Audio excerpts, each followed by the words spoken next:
Hey, here's a number that may shock you. 88% of women-owned businesses have no employees. Did you know that?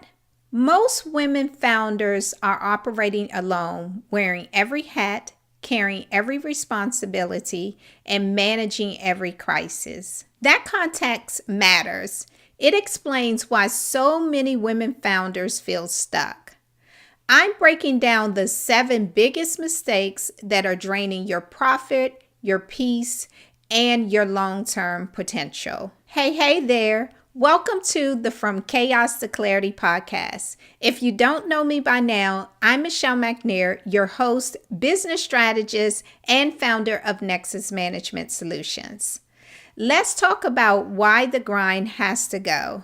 Most of us bought into the tale that grinding is the way forward. In the early stages, when it's just you, that approach can work for a while.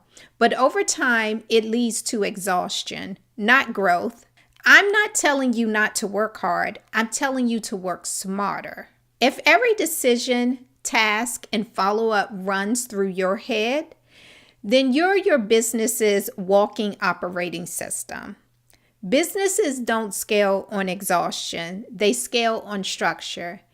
And if growth feels stuck, it's often because the business is still running on effort instead of systems. So let's get into it. Hey, make sure you sign up for my email list and join me for my upcoming 5-day Clarity Accelerator. We're walking through the exact systems that take you from chaos to clarity. Mistake number 1, no clear operating systems. Let me put this into perspective for you. In my first business, I was the brains, the hands, the feet, the everything.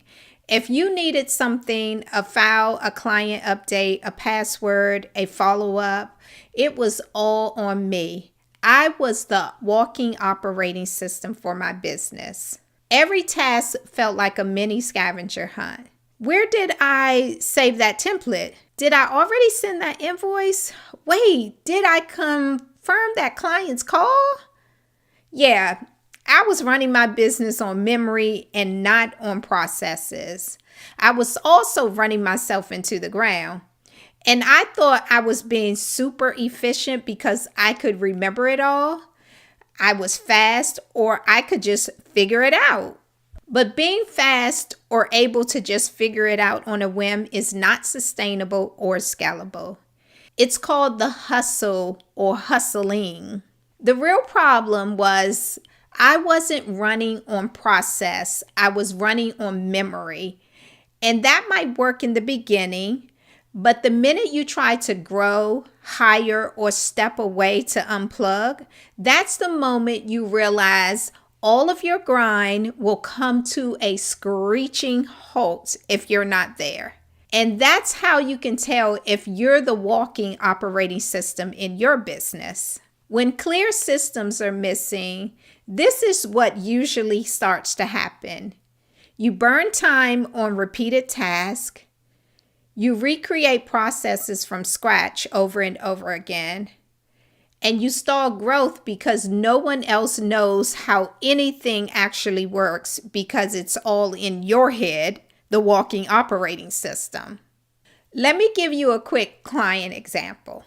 One of my clients was running a successful online coaching business, but she was exhausted. Every new client onboarding was custom. Every content plan was freestyled. Every monthly report was built from scratch. As a matter of fact, everything was built from scratch every time because she had not documented anything to turn them into a repeatable system. High output, but low structure, and it was costing her. When we finally implemented one simple onboarding standard operating procedure or SOP, just a checklist with a few automations, she got back about 10 hours a month of her time. That's like an entire workday plus more for just one system. That's what happens when systems become repeatable. So let's make this more practical. Here's the mind shift. Revenue doesn't scale through hustle, it scales through repeatability. And your next move is to pick one task you do often, say client onboarding, email responses, or social posting, and document it this week. Not perfectly, just document it how you actually do it. And before you say, well, Michelle, I don't have time to document everything that I do. Wait a minute, hold up. I didn't say everything. I said one thing. And I get it, but I am challenging you to do this one thing for yourself. And if writing it down feels like it's too much, record yourself doing the task and talk through each step. Transcribe it and turn it into a simple SOP. Boom, that's your first win right there. You're already spending the time doing it. This just redirects it from chaos into structure. That's your first system. Mistake number 2, overlapping rules and responsibility. Now let's talk about teams, or even your tiny but mighty team of 2. Because even if it's just you and a virtual assistant or you and one contractor, this mistake still shows up. It's when multiple people are involved, but there's no clear ownership.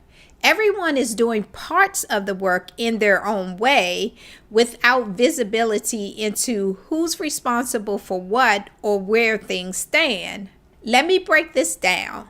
When roles and responsibilities are muddy, projects move slower, deadlines get missed, people feel like they're working hard but nothing's getting done. I call that team soup. The work is shared, but ownership isn't clear. And that's usually how projects get dropped. Each person assumes someone else is taking it to the finish line. Here's a quick story. I remember sitting in a grant writing webinar where participants were allowed to ask questions at the end. One question came up about application disqualifications. The person asking was working with a partner on a grant, and they had both contributed to developing the application, but no clear ownership had been established for each stage of the process. What ultimately happened, the grant was disqualified for double submission. Both partners submitted the application and neither realized what the other had done. Not because they weren't capable, but because ownership was never clearly defined. That example isn't that unusual. It's what happens when collaboration exists without ownership. So here's the mindset shift. Every task needs one clear owner, even if multiple people contribute. Because when ownership is shared, accountability usually disappears. So then what does that look like in practice? I'm not asking you to overhaul your entire business. Just start small. Look at one task you repeat regularly. Maybe it's your weekly newsletter.